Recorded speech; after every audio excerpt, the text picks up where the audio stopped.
ನಮಸ್ಕಾರ ವೀಕ್ಷಕರೇ, correct info Kannada ಚಾನಲ್ಗೆ ಸ್ವಾಗತ. ನಾವಿವತ್ತು ಕರ್ನಾಟಕದ ರಾಜಧಾನಿ ಮತ್ತು ಸಿಲಿಕಾನ್ ಸಿಟಿ ಅಂತ ಕರೆಸಿಕೊಳ್ಳುವ ಬೆಂಗಳೂರಿನ ಪ್ರಮುಖ ಭಾಗವಾಗಿರುವ ಮೆಜೆಸ್ಟಿಕ್ನ ಕೆಲವೊಂದಿಷ್ಟು ನಗ್ನ ಸತ್ಯಗಳನ್ನು ನಿಮ್ಮ ಮುಂದೆ ಇಡ್ತಾ ಇದ್ದೀವಿ, ಕೇಳಿ. ರಾಜ್ಯದಲ್ಲಿನ ಮೂಲೆ ಮೂಲೆಯಲ್ಲಿಯ ಜನ ಬೆಂಗಳೂರಿಗೆ ಬರ್ತಾರೆ. ಬಂದರೆ ಅವರಿಗೆ ಮೊದಲಿಗೆ ನೋಡೋಕೆ ಸಿಗೋದು ಮೆಜೆಸ್ಟಿಕ್. ಇಲ್ಲಿ ಹೆಜ್ಜೆ ಹೆಜ್ಜೆಗೊಂದು ದಂಧೆ ಅಡಗಿ ಕೂತಿದೆ. ಸ್ವಲ್ಪ ಯಾಮಾರಿದ್ರೂ ಕೂಡ ಅವನು ರಾಜ ಆಗಿದ್ರೂ ಕೂಡ ಭಿಕ್ಷುಕನಾಗ್ಬಿಡ್ತಾನೆ. ವ್ಯಾಪಾರದ ಹೆಸರಿನಲ್ಲಿ ರಾಬರಿ, ಪಿಕ್ ಪಾಕೆಟ್ ಮಾಫಿಯಾ, ಮೋಸದ ವಹಿವಾಟು. ಹೊಸದಾಗಿ ಬೆಂಗಳೂರಿಗೆ ಬಂದು ದಾರಿ ಗೊತ್ತಿಲ್ಲದೆ ಇರೋರಿಗೆ ಕೆಲವು ಆಟೋ ಚಾಲಕರ ಸುಲಿಗೆ. ಇವೆಲ್ಲ ಒಂದು ಕಡೆ ಆದರೆ, ಇವೆಲ್ಲವನ್ನ ಮೀರಿಸುವ ಒಂದು ದಂಧೆ ಅಂದರೆ ಅದು ತಮ್ಮ ಮೈಮಾಟವನ್ನ ಪ್ರದರ್ಶನಕ್ಕೆ ಇಟ್ಟು ರಾಬರಿ ಮಾಡುವ ಮಂಗಳಮುಖಿಯರ ದಂಧೆ ಅಂತ ಹೇಳ್ಬೋದು. ಇದ್ರ ಬಗ್ಗೆ ಸಂಪೂರ್ಣವಾಗಿ ಹೇಳಬೇಕಂದ್ರೆ, ಇಲ್ಲಿ ಮೆಜೆಸ್ಟಿಕ್ನ ಫ್ಲೈ ಓವರ್ನ ಮೇಲೆ ನಿಂತು ಮೈ ತುಂಬ ಒಳ್ಳೆ ಬಟ್ಟೆ ಹಾಕೊಂಡು ತುಟಿಗೆ ಲಿಫ್ಟಿಕ್ ಹಾಕೊಂಡು ಯಾವ ನಟಿಗಿಂತ ಕಡಿಮೆ ಇಲ್ಲ ಅನ್ನೋ ಹಾಗೆ ಕಣ್ಣಲ್ಲೇ ಸನ್ನೆ ಮಾಡೋ ಇವ್ರಿಗೆ ಅದೆಷ್ಟೋ ಜನ ಬೇಗನೆ ಮರುಳಾಗ್ಬಿಡ್ತಾರೆ. ಆದರೆ ಹಾಗೆ ಮರುಳಾದವರು ಏನೆಲ್ಲ ಕಷ್ಟಗಳನ್ನ ಅನುಭವಿಸ್ತಾರೆ ಎಂದು ಹೇಳ್ತೀವಿ, ಕೇಳಿ ವೀಕ್ಷಕರೇ. ಅಲ್ಲಿಗೆ ಮಂಗಳಮುಖಿಯರ ಜೊತೆ ಮಾತನಾಡಿ ಮರುಳಾಗಿ ಅಲ್ಲಿಗೆ ಒಂದು ರೇಟ್ ಫಿಕ್ಸ್ ಮಾಡಿ ಅಲ್ಲಿಂದ ಸೀದಾ ನಿಮ್ಮನ್ನ ಅವರಿಗೆ ಮುಂಚೆನೇ ಸಂಧಾನ ಮಾಡಿಕೊಂಡಿರೋ ಒಂದು ಆಟೋದಲ್ಲಿ ನಿಮ್ಮನ್ನ ಕರೆದುಕೊಂಡು ಹೋಗ್ತಾರೆ. ಇವರ ಮಾತಿಗೆ ಮರುಳಾಗಿ ಆಟೋ ಹತ್ತಿ ಹೋದ್ರೆ ಅಲ್ಲೇ ತಿಳ್ಕೊಂಡ್ಬಿಡಿ, ನೀವು ಪ್ರಾಬ್ಲಮ್ ಅಲ್ಲಿ ಸಿಲುಕಾಕೊಂಡ್ರಿ ಅಂತ ಅರ್ಥ. ಅಲ್ಲಿಂದ ಸೀದಾ ನಿಮ್ಮನ್ನ ಕಾಟನ್ ಪೇಟೆಯ ಮಾಗಡಿ ರೋಡ್ ಮಂಗಳಮುಖಿಯರ ಅಡ್ಡಾಗೆ ಕರ್ಕೊಂಡು ಹೋಗ್ತಾರೆ. ನೀವಂದುಕೊಂಡ ಹಾಗೆ ಸ್ವಾಮಿ ಅಲ್ಲಿ ಯಾವ ಮೈಮಾಟ ಪ್ರದರ್ಶನಕ್ಕಿರಲ್ಲ. ಬದಲಿಗೆ ನಿಮ್ಮ ಬಳಿ ಇರುವಂತ ಎಲ್ಲ ಹಣವನ್ನ ಕಸಿದುಕೊಳ್ತಾರೆ.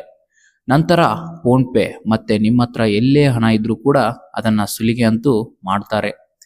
ನೀವು ಸುಮ್ಮನೆ ಕೊಟ್ರೆ ಬೇಗ ಹೊರಗೆ ಬರ್ತೀರಾ, ಇಲ್ಲ ಅಂದ್ರೂ ಕೂಡ ಬರ್ತೀರಾ, ಆದ್ರೆ ಒದೆ ತಿನ್ಕೊಂಡು ಹೊರಗಡೆ ಬರ್ಬೇಕಾಗುತ್ತೆ. ಇಷ್ಟೆಲ್ಲ ಆದ್ಮೇಲೆ ಇಲ್ಲಿಗೆ ಮುಗೀತು ಅನ್ಕೋಬೇಡಿ.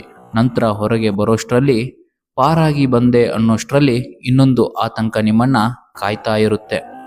ಅದೇ ಈ ಆಟೋ ಡ್ರೈವರ್ಸ್ಗಳ ಮತ್ತು ಕೆಲವು ಕರಾಳ ಮುಖಗಳ ದಂಧೆ. ನೀವು ಸೀದಾ ಹೊರಗಡೆ ಬಂದು ಮತ್ತೆ ವಾಪಸ್ ಬರೋಕೆ ಆಟೋ ಹತ್ತಿದ್ರಿ ಅಂತ ತಿಳ್ಕೊಳ್ಳಿ, ಮತ್ತೆ ಅಂದ್ಕೊಂಡ್ಬಿಡಿ ನೀವು ಇನ್ನೊಂದು ಸಮಸ್ಯೆಯಲ್ಲಿ ಸಿಕ್ಕಾಕೊಂಡ್ರಿ ಅಂತ. ನಂತರ ಆಟೋದಲ್ಲಿ ನಿಮ್ಮನ್ನ ಕರ್ಕೊಂಡು ಹೋಗ್ಬಿಡ್ತೀವಿ ಬನ್ನಿ ಸರ್ ಅಂತಾರೆ. ಅಷ್ಟರಲ್ಲೇ ಆಟೋ ಡ್ರೈವರ್ ನಿಮಗೆ ಹೇಳ್ತಾರೆ, ಇಲ್ಲಿಗೆ ಬರೋಕ್ ಹೋದ್ರಿ ಸರ್, ಇದೆಲ್ಲ ತಪ್ಪು, ಎಲ್ಲ ಬುದ್ಧಿ ಮಾತನ್ನು ಕೂಡ ಹೇಳ್ತಾರೆ. ಅಷ್ಟರಲ್ಲಿ ಹಿಂದುಗಡೆಯಿಂದ ಇನ್ನೊಂದು ಆಟೋ ಬಂದ್ಬಿಡುತ್ತೆ. ಬಂದು ನಿಮ್ಮ ಆಟೋನ ಓವರ್ ಅಟ್ಯಾಕ್ ಮಾಡಿ ನಿಮ್ಮನ್ನ ಅಡ್ಡ ಹಾಕ್ತಾರೆ. ಆಟೋದಿಂದ ಕೆಳಗಡೆ ಇಬ್ರು ದಷ್ಟ ಪುಷ್ಟ ವ್ಯಕ್ತಿಗಳು ಬರ್ತಾರೆ. ನೋಡೋಕೊಂದ್ ರೀತಿ ರೌಡಿ ತರಾನೇ ಇರ್ತಾರೆ. ಬಂದ ತಕ್ಷಣ ನಿಮ್ಮ ಆಟೋವನ್ನ ನಿಲ್ಲಿಸಿ ನಂತರ ಶುರು ಮಾಡ್ತಾರೆ ನೋಡಿ ನಾಟಕ. ಆ ನಾಟಕದಲ್ಲಿ ನಿಮ್ಮ ಆಟೋ ಡ್ರೈವರ್ ಕೂಡ ಭಾಗಿಯಾಗಿರ್ತಾರೆ. ಏನಂತಾರೆ ಗೊತ್ತಾ? ಸ್ವಾಮಿ ನಿನ್ ಕೆಲಸ ನೀನ್ ಮಾಡಿ ಹೋದ್ರೆ ಅಲ್ಲಿನ ರೂಮ್ ಬಾಡಿಗೆ ಯಾರು ಕೊಡ್ತಾರೆ ಅಂತ ಕೇಳ್ತಾರೆ. ನೀವು ಕನ್ಫ್ಯೂಸ್ ಅಲ್ಲಿ ಏನೇನೋ ಹೇಳೋಕೆ ಶುರು ಮಾಡ್ತೀರಾ. ಆದ್ರೆ ಅವರು ಒಂದೇ ಮಾತನ್ನ ಹೇಳ್ತಾರೆ, ಏನೋ ಮಗನೇ ಬಹಳ ಮಾತಾಡ್ತಿದ್ದೀಯಾ, ಪಬ್ಲಿಕ್ ಅಲ್ಲಿ ಹೊಡಿತೀನಿ, ಪೊಲೀಸರ ಬಳಿ ಕರ್ಕೊಂಡು ಹೋಗ್ತೀನಿ ಅಂತ ಹೆದರಿಕೆ ಹಾಕಿ ನಿಮ್ ಬಳಿ ದುಡ್ಡಿಲ್ಲದೆ ಹೋದ್ರು ನಿಮ್ಗೆ ಪರಿಚಯ ಇರೋರ ಹತ್ರ ದುಡ್ಡು ಹಾಕಿಸ್ಕೊಂಡು ನಿಮ್ಮ ದುಡ್ಡನ್ನ ಸುಲಿಗೆ ಮಾಡ್ಕೊಂಡು ಹೋಗ್ತಾರೆ. ಇದರಲ್ಲಿ ಆ ಆಟೋ ಡ್ರೈವರ್ ಮತ್ತು ಆ ಇಬ್ಬರು ವ್ಯಕ್ತಿಗಳ ಕೈವಾಡ ಕೂಡ ಇರುತ್ತೆ. ಇದೆಲ್ಲವೂ ಕೂಡ ಮೊದಲೇ ಪ್ಲಾನ್ ಆಗಿರುತ್ತೆ. ನೀವೇನಾದ್ರೂ ಮಂಗಳಮುಖಿಯರ ಮಾತಿಗೆ ಮರುಳಾಗಿ ಅವರ ಬೆನ್ನತ್ತಿ ಹೋದ್ರೆ ಕೊನೆಗೆ ಈ ಪರಿಸ್ಥಿತಿ ಬರುತ್ತೆ. ವೀಕ್ಷಕರೇ, ಮೈಮಾಟದ ಅಂದಕ್ಕೆ ಮಾತಿನ ಮರುಳಿಗೆ ಮರುಳು ಮಾಡಿ ನಿಮ್ಮನ್ನ ಕರ್ಕೊಂಡು ಹೋಗಿ ರಾಬರಿ ಮಾಡುವ ಮಂಗಳಮುಖಿಯರು ಒಂದ್ ಕಡೆ ಆದ್ರೆ, ಮಂಗಳಮುಖಿಯರ ಕೈಲಿ ತಪ್ಪಿಸ್ಕೊಂಡು ಬಂದೆ ಹೊರಗಡೆ ಬಂದಿರತಕ್ಕಂತ ನಿಮ್ಮನ್ನ ಸುಲಿಗೆ ಮಾಡೋ ಆಟೋ ಡ್ರೈವರ್ಸ್ ದಂಧೆ ಒಂದ್ ಕಡೆ. ವೀಕ್ಷಕರೇ, ಇದಕ್ಕೆಲ್ಲ ಕ್ರಮ ಕೈಗೊಳ್ಳಬೇಕಾದ ವ್ಯಕ್ತಿಗಳು ಸುಮ್ಮನೆ ಆಗಿರ್ತಾರಂದ್ರೆ ಇದರಲ್ಲಿ ಅವ್ರದ್ದು ಕೂಡ ಸಮ್ಮತಿ ಮತ್ತು ಸಹಕಾರದಿಂದಲೇ ಇಂತಹ ದಂಧೆಗಳು ನಡೆಯುತ್ತಿದೆ ಅಂತ ತಿಳ್ಕೊಂಡ್ಬಿಡಿ. ಇಷ್ಟೆಲ್ಲ ನೋವನ್ನ ಅನುಭವಿಸಿ ನೀವೇನಾದ್ರೂ ಪೊಲೀಸರ ಬಳಿ ಹೋದ್ರೆ ಹೇಗೆ ಹೋಗ್ತೀರಾ ಸ್ವಾಮಿ? ಯಾವ ಮುಖಾನ ಇಟ್ಕೊಂಡು ಹೋಗ್ತೀರಾ? ಹೋಗೋದಕ್ಕೆ ಆಗಲ್ಲ. ಯಾಕಂದ್ರೆ ನಾನೊಬ್ಬ ಮಂಗಳಮುಖಿ ಜೊತೆ ಹೋಗಿದ್ದೆ ಅಂತ ಹೇಳಿದ್ರು ಕೂಡ ಪೊಲೀಸರ ಬಳಿ ಬರುವಂತಹ ಸಂಸ್ಕೃತ ಕೇಳೋದಕ್ಕಾಗುತ್ತಾ?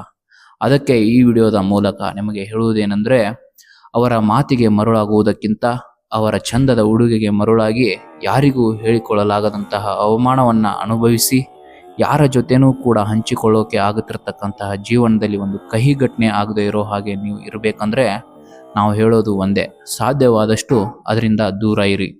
ಅದರಲ್ಲೂ ಇಂತಹ ದಂಧೆಗಳಿಗೆ ಬಲಿಯಾಗುತ್ತಿರುವುದು ಯಾರಂದ್ರೆ, ಏನೋ ಒಂದು ಸಾಧಿಸ್ತೀನಿ ಅಂತ ಹಳ್ಳಿಯಿಂದ ಬಂದಿರುವ ಅಮಾಯಕ ಹುಡುಗರಿಗೆ ನಾವು ಹೇಳುವಂತ ಮಾತು, ದಯವಿಟ್ಟು ಯಾರನ್ನು ಬೆನ್ನತ್ತಿ ಹೋಗಬೇಡಿ. ಬೆಂಗಳೂರು ಒಳ್ಳೆಯದನ್ನು ಮಾಡುತ್ತೆ, ನೀವೇನಾದ್ರೂ ದಾರಿ ತಪ್ಪಿದ್ರೆ ಅಷ್ಟೇ ಕೆಟ್ಟ ಅನುಭವಗಳನ್ನ ನಿಮಗೆ ನೀಡುತ್ತೆ. ಈ ಮಾಹಿತಿ ಏನಾದರೂ ನಿಮಗೆ ಇಷ್ಟ ಆಗಿದ್ದಲ್ಲಿ ದಯವಿಟ್ಟು ಚಾನಲ್ನ ಸಬ್ಸ್ಕ್ರೈಬ್ ಮಾಡಿ ನಿಮ್ಮ ಅಮಾಯಕ ಸ್ನೇಹಿತರಿಗೆ ಹಂಚಿಕೊಳ್ಳಿ. ಹಾಗೇನೆ ಇನ್ನಷ್ಟು ವಿಡಿಯೋ ಮಾಡಲು ನಮಗೆ ಪ್ರೋತ್ಸಾಹ ನೀಡಿ. ಹಾಗೆ ನಿಮಗೆ ಯಾವುದಾದ್ರೂ ಒಂದು ಮಾಹಿತಿ ಬೇಕಾದರೆ ಖಂಡಿತ ಅದರ ಬಗ್ಗೆ ಕಮೆಂಟ್ ಸೆಕ್ಷನ್ನಲ್ಲಿ ಮಾಹಿತಿ ಬೇಕಾಗಿದೆ ಅಂತ ಕಮೆಂಟ್ ಮಾಡಿ. ನಾವು ಖಂಡಿತ ಅದರ ಬಗ್ಗೆ ಮಾಹಿತಿಯನ್ನು ಕಲೆ ಹಾಕಿ ಜನರಿಗೆ ಒಳ್ಳೆಯ ರೀತಿ ಇದ್ದರೆ ಖಂಡಿತ ವಿಡಿಯೋ ಮಾಡಿ ಅಪ್ಲೋಡ್ ಮಾಡುತ್ತೇವೆ. ಧನ್ಯವಾದಗಳು.